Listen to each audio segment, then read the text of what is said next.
महाराष्ट्र में नई सरकार को लेकर सियासत का हॉटस्पॉट मुंबई को होना था।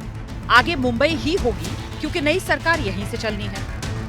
लेकिन फिलहाल मुंबई से 250 किलोमीटर दूर सतारा जिले का ये घर सरकार और सीएम पर सस्पेंस का हॉटस्पॉट बना है। ये घर इसलिए क्योंकि सीएम एकनाथ शिंदे यहाँ एकांतवास में हैं। दिल्ली में केंद्रीय गृह मंत्री अमित शाह से मुलाकात के बाद शिंदे सीधे सतारा में अपने घर गए। तब से वो यहीं पर है। खबर लगी वो बीमार है तो अपने लाडले भाई से मिलने कई लाडली बहनें उनके गांव पहुंच गईं। ऐसा लगता है कि 1-2 मिनट के लिए वक्त दे दे। हम कराड़ से आए, इतने दूर से आए। हम बीजेपी के पदाधिकारी, लेकिन उससे पहले हम उनकी लाडली बहन है। हालांकि शिंदे की झलक मीडिया के कैमरों को नहीं दिखी। वो घर के भीतर ही रहे।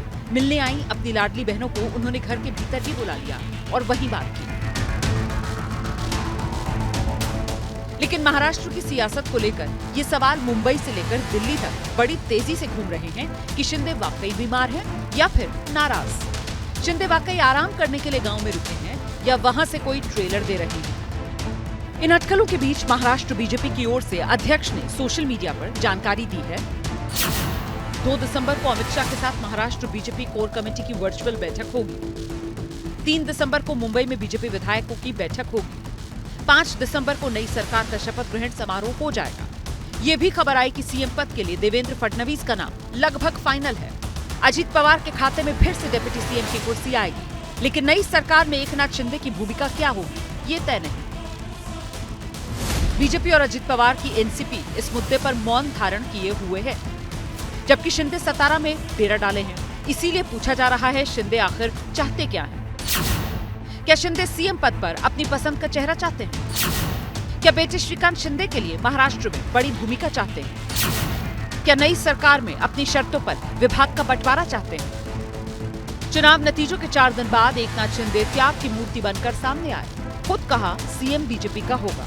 ये भी कहा पीएम मोदी और अमित शाह जो तय करेंगे उन्हें मंजूर होगा।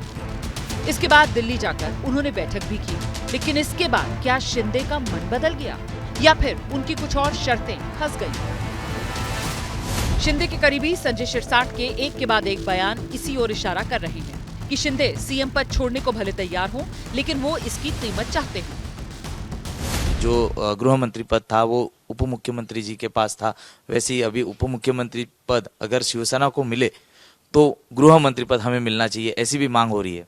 गृह मंत्री पद तो हमको चाहिए, ये तो हमारी डिमांड है, लेकिन ये सब बातों का निर्णय मंडे के बाद होगा। संजय शिरसाट के बयान से इतना तो साफ कहा जा सकता है, शिंदे संपूर्ण त्याग के मूड में नहीं। सूत्रों की माने तो शिंदे ने विधान परिषद के अध्यक्ष पद की मांग की है। इसके अलावा शिंदे सरकार में 12 मंत्री पद चाहते हैं, जिसमें गृह और शहरी विकास मंत्रालय उन्होंने मांगा है। और इसीलिए एकनाथ शिंदे ने न सिर्फ डिप्टी सीएम के पद पर बल्कि सरकार के गठन पर भी सस्पेंस बना रखा है।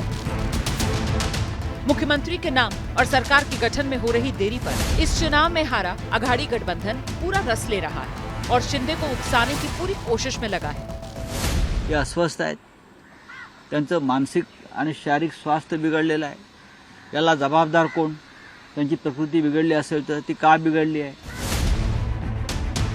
बहरहाल अब सबकी नजरें महायुति की बैठक पर हैं। माना जा रहा है मुंबई में बैठक हो सकती है जिसमें तीनों पार्टियों के बीच सरकार में हिस्सेदारी पर आगे की चर्चा हो सकती है, लेकिन ये अब तक साफ नहीं कि बैठक में एकनाथ शिंदे शामिल होंगे या नहीं। अगर नहीं होंगे तो उनके बिना बैठक कितनी सार्थक होगी और कोई नतीजा निकलेगा या फिर सस्पेंस अभी और गहराएगा। For exclusive and insightful videos, subscribe to our new channel ABP Live Premium.